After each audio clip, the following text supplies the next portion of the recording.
Hello everyone, my name is Chrissy and welcome to my channel. I am doing my wrap up for March and I've managed to read 9 books this month, which is actually quite a lot. That's a lot for me. But let's get into it. The first book I finished was The Monkey Idol, which is a Decker and Callie adventure by K.D. McNiven. I believe I described this book at one point like an archaeological adventure, and that's really what it is. Think like Indiana Jones type style without Indiana Jones. Decker and Callie, the two main characters of this book, help this woman try and find these lost treasures in the jungle, which her husband had died over, and he had left maps and all that kind of stuff for people to find it. So they go off to the jungle and try and find where this hidden city is. In the meanwhile, these guys who are Big Bad and all that kind of stuff try and stop them from doing that, or try and find it.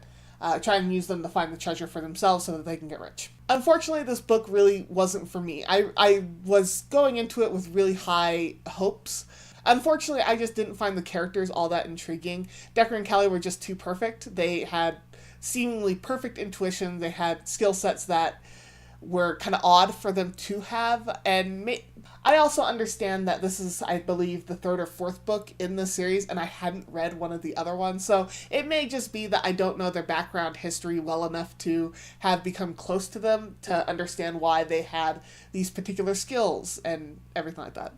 Also, there is 2 instances in this book that made me question how much research went into certain aspects of this book. The first one is Callie ends up doing CPR on Decker, and at where she describes Callie places her hand to do chest compressions is below the ribs. Really? Like, because depending on, like, below the ribs is down further than where you want to compress to me. Like, if you go towards the bottom. So I guess it depends on what placement, because if you go upwards towards the sternum, then not even really then. Like, when you do chest compressions, you're separating the sternum from the rib cage, almost a guarantee, and you're gonna break ribs. That was the other thing that kind of got me about this is the hand placements, and then Decker's fine, like he manages to be revived and just his ribs are bruised. There's such a high probability that it's almost a guarantee that your ribs are going to get broken. It's a thing. No matter how healthy you are or whatever, most likely your ribs are going to get broken. That's just a thing that happens. And the fact that he bounced back as well as he did, he bounced back way too quick. Dude did not have oxygen for a while. That is going to mess you up. The second thing that kind of bothered me, and the thought of research in this, is they run into the this World Health Organization that gives vaccines to villagers and children in the jungle that are in these remote villages in order so that diseases don't get widespread. And Callie joins them in giving the injections and giving the vaccinations. Now, I don't know how much skill is necessary to give vaccinations, but I'm pretty sure I did not read anywhere that Callie is a nurse or medically trained to be able to do that. I do know that you can hurt people by giving them shots, like, without any training. So maybe I just don't have enough information and I'm just questioning their skills way too much. But those kind of things stood out to me, and I didn't particularly like that in the book. So I'll always say, though, by all means, give this book a try if it sounds interesting to you. Maybe I'm just not seeing the qualities in it that other people do. The second book I read is The Princess and the Peacock by C.S. Johnson. This follows a guy named Kaipo who goes to visit this goddess up in the mountaintops. She's the Fae, the Queen of the Fae.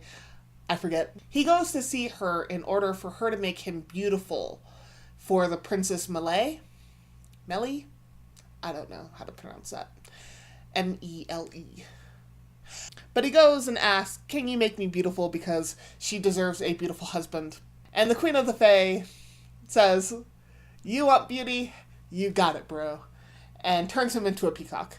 Kaipo does have his brother who went with him help him out, and he carries him to the princess.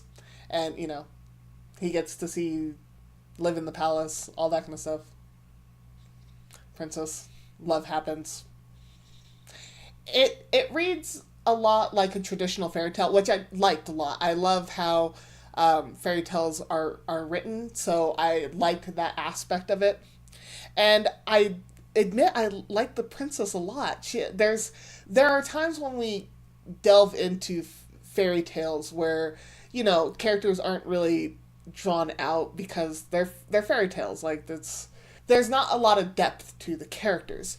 However, I believe in this, the author does a really good job of characterizing the princess as an actual good person. Like, she does good things and she has her own personality, and I liked that a lot in the book. So I liked this. It read really well. Yeah.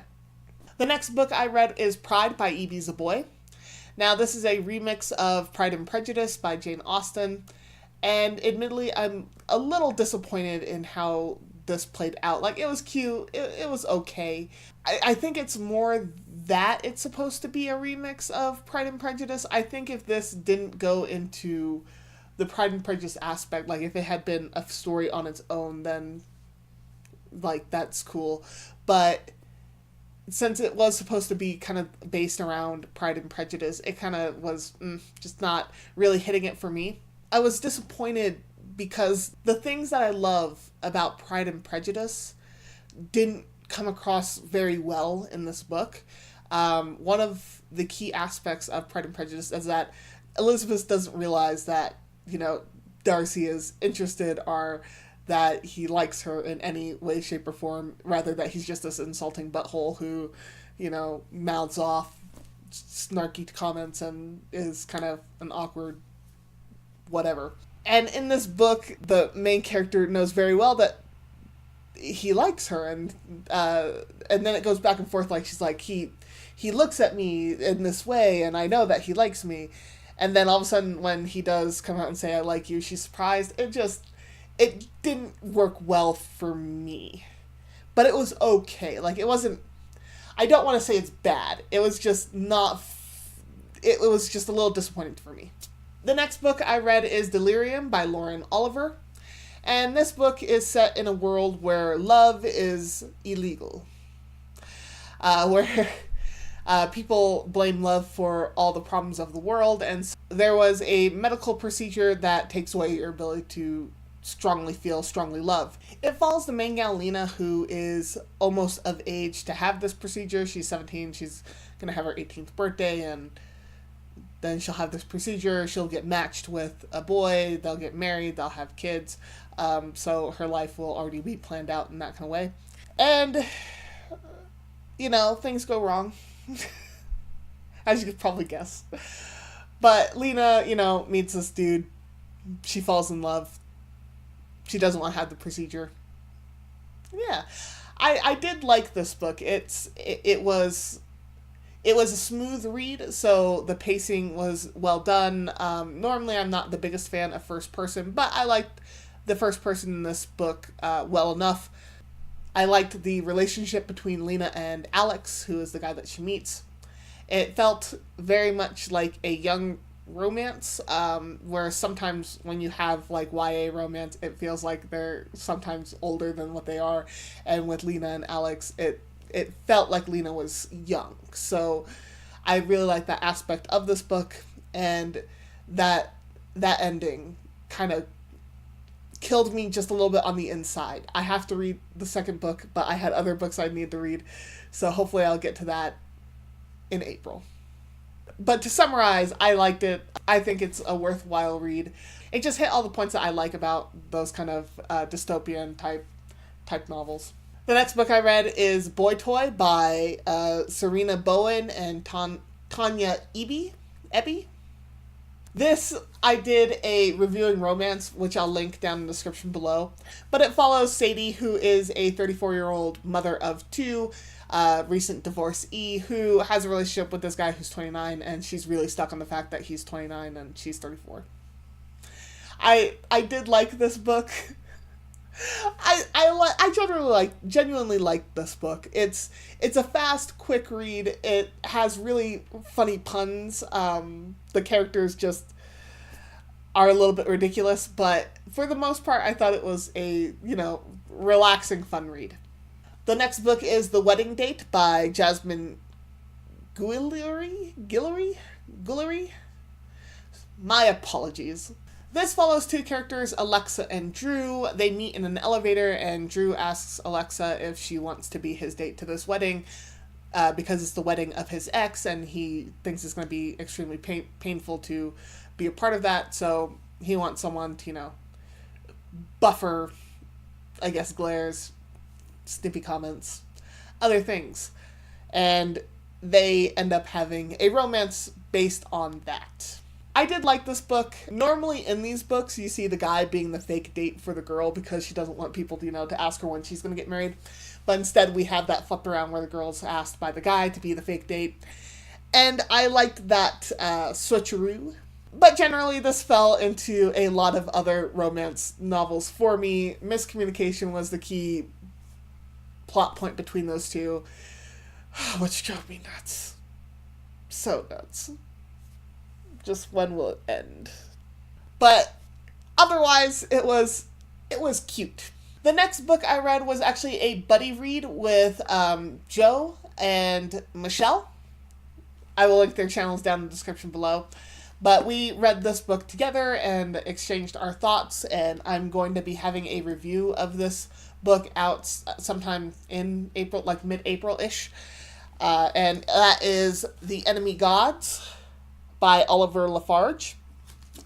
And this book is set in, I believe, 1920s, 1930s-ish.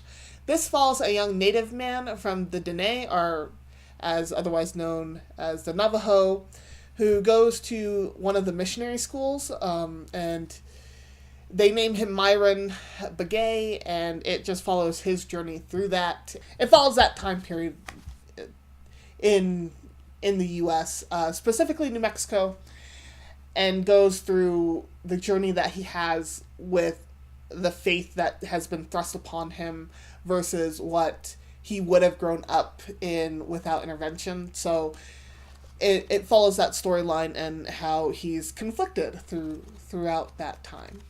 The next book I read was Nevermore, The Trials of Morgan Crowe by Jessica Townsend. And I liked this book a lot. I did a review, which I will link down in the description below. It just hit a lot of good notes for me as far as young fantasy, because I believe this is classified as middle grade, if I'm not mistaken. I liked this book a lot. I thought it was just really well done. I think the only problem I had was with one of the trials, and that's such a minute problem that does kind of get explained later in that book. But for the most part, this is a fantastic read. I thought it was really well done, and the narrative style just fits me really well because it hit some funny notes. The last book I read was Smoke and Summon by Charlie N. Holmberg. This follows Sandis, who was enslaved by a guy named Kazan. Kazan then put a demon in her, and she is now a vessel for that demon. And she escapes. And it's about her escape, and also that she gets help from this guy who's a thief. His name's Roan, and it's about their adventure. I generally liked this novel. It was pretty good. I think the only problem I had was a little bit of a pacing issue, and by pacing issue I mean it went stop and go a lot. Since they are on the run, it's kind of like they run, they fight, they run, they hide, they run, they fight, they run. I actually liked so it was really the middle of the book that I had to kind of trudge through the most. But the beginning and the end I felt were really solid. I liked it a lot. And I will be reading the next book in the series. This ends on a bit of a cliffhanger, but I think in a good way. It really draws you into the story, and I like this book a lot. Please let me know down in the comments whether or not you've read any of these books.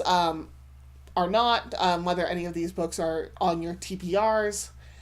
If you like this video, please hit that like button. If you like seeing this face talk about books, hit that subscribe button. And as always and forever, may you get lost in a book.